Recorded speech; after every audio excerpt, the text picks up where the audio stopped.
আসসালামু আলাইকুম বিসমিল্লাহির রহমানির রহিম সবাইকে স্বাগতম আমার চ্যানেলে। এখন ঘড়িতে প্রায় 9টা বেজে গেছে আর সকাল থেকে আকাশটা মেঘলা মেঘলা গুড়ি গুড়ি বৃষ্টি হচ্ছে। আজকে সারাদিনই গুড়ি গুড়ি বৃষ্টি হয়েছে, একটু মেঘলা আবার একটু বৃষ্টি, রৌদ্রের মুখ তো তেমন দেখাই যায়নি।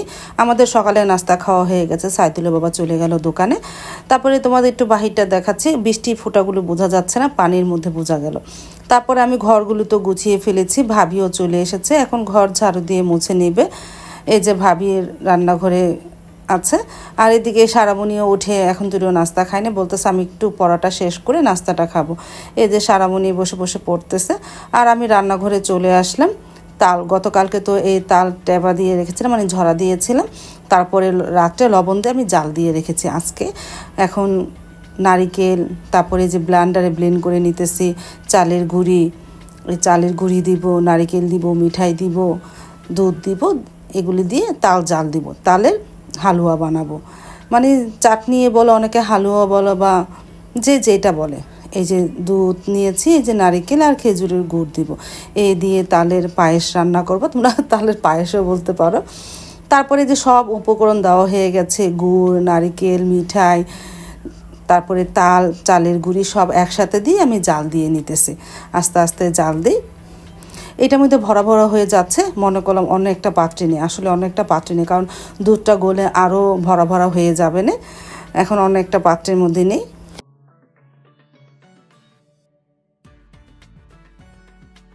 তালটা তো জাল দিয়ে রেখে দিয়েছিলাম, এখন ঘড়িতে 12:30 বেজে গেছে, আমি রান্নাঘরে চলে আসলাম। গরুর গোস্ত ভুনা করব আলু দিয়ে, প্রেশার কুকারে রান্না চড়াইতে, তাহলে তাড়াতাড়ি হয়ে যাবে না। আর এই যে তাল জাল দিয়েছে, আরও জাল দিব। দুধ শেষ হয়ে গেছে, ফ্রিজ থেকে নামিয়েছি, একটু গলুক, পরে আবার দুধ দিয়ে জাল দিব। তারপরে এই যে গরুর গোস্তটা মেখে জুখে বসাবো প্রেশার কুকারে, এই জন্য সব মশলা দেওয়া হয়ে গেছে, এখন হাত দিয়ে ভালোভাবে মেখে নিই। আর চুলায় ভাত আর ডাল বসিয়ে দিয়েছিলাম, ডালটা 2-3টা সিস আবার নামিয়ে ফেলেছি, আর ভাত আস্তে আস্তে হচ্ছে। আর এই ফাঁকে গরুর গোস্তটা মেখে জুখে প্রেশার কুকারে দিয়ে দিই, তাহলে তাড়াতাড়ি রান্না হয়ে যাবে না। আজকে একটু দেরিতে রান্নাঘরে আসা হলো, 12:30টার পরে এসেছি, প্রায় 1:45 বাজে রান্নাঘরে আসলাম।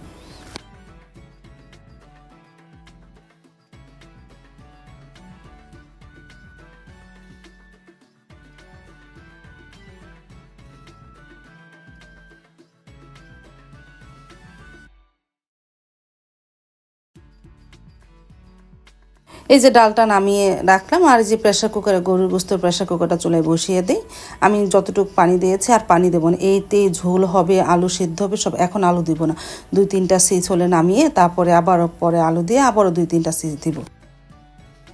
ডাল তো হয়ে গেল, এখন ডালটা বাগার দিয়ে জিরা, রসুন আর পেঁয়াজ দিয়ে ডালটা বাটিতে বেড়ে রেখেছি, আম দিয়ে কিছুক্ষণ জাল দিয়েছি। এখন এই যে ডাল বাগার দিলাম রসুন দিয়ে, জিরা দিয়ে।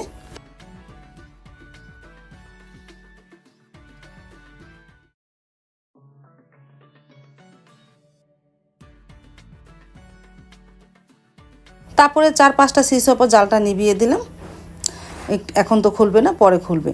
আর এদিকে ডাল আর ভাত হয়ে গেছে, চুলায় তো প্রেশার কুকারের ঢাকনাটা এখন তুলিও খোলে নেয়, প্রায় 15 মিনিট লাগবে খুলতে, লগে লগে খোলে না।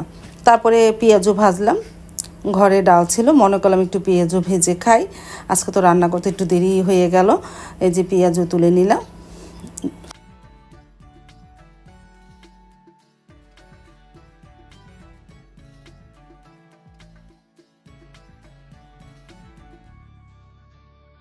এই যে প্রেশার কুকারের ঢাকনাটা খুলেছে, এখন এর মধ্যে আলু দিয়ে 2টা সিজ দিয়ে আবার জালটা নিভিয়ে দেবো। আলু দিয়ে প্রায় বেশিক্ষণ সিজ দিব না, কারণ আলু গলে যাবে, অন্তত 2টা সিজ দিব। আলু দিয়ে ভালোভাবে নাড়াচাড়া করে ঢাকনাটা লাগিয়ে দেবো। আর তো পানি দিই না, ওই পানিতে হয়ে যাবে ঝোল, সব কিছুই হয়ে যাবে।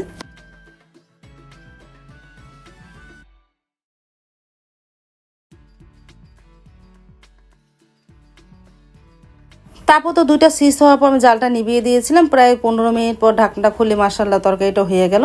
একটু ঝোল আছে, আমি আবার একটু চুলায় দিয়ে হালকা একটু ঝোলটা কমাই, মানে একটু ঘন করি, তারপরে খাবো সবাই।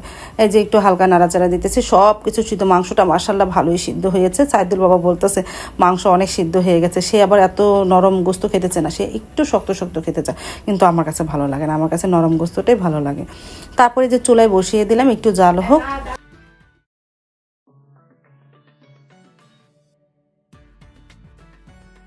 তারপর তো বেজে গেল প্রায় 2টার উপরে। আমরা দুপুরে খাবার খেতেও বসে পড়লাম। সারামণি আজকে চলে আসলো স্কুল থেকে, সাবাও সকালে স্কুলে গিয়েছিল, আস্তে আস্তে প্রায় 1টা বেজে গেছে, কোচিং করে বাসায় এসেছে।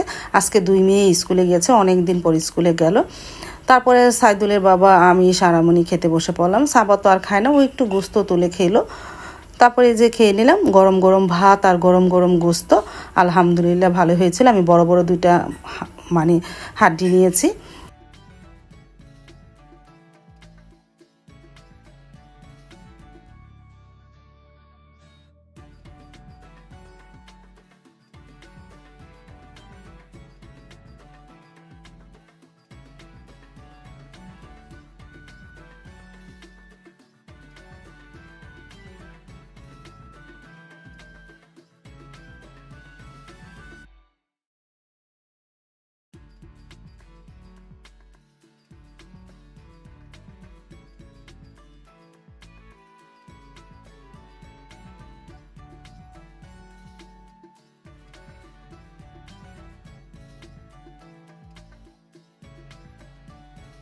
তারপরে বিকেল দিক দিয়ে চলে আসলাম রান্নাঘরে, আবারও দুধ দিলাম।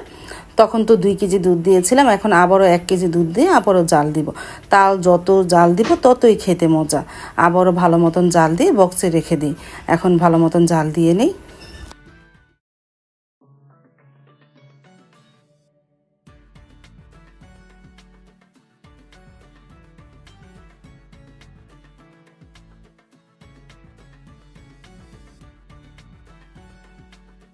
এই যে আস্তে আস্তে জাল দিতেছি, দেখো অনেকটাই ঘন হয়ে গেছে, আর একটু ঘন হলে নামিয়ে ফেলবো। আর দেখো বুটবুটি উঠতেছে।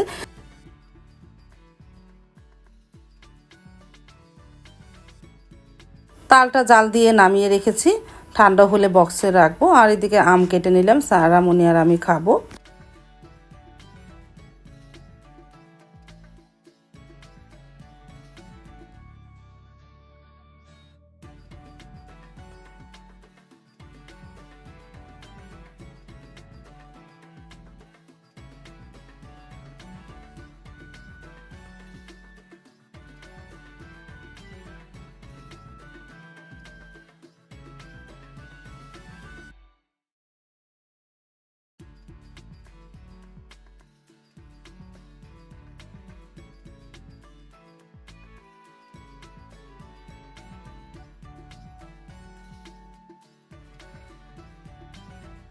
তারপরে সন্ধ্যার পর রান্নাঘরে চলে আসলাম, তালগুলো বক্সে বক্সে বেড়ে রেখে দিই।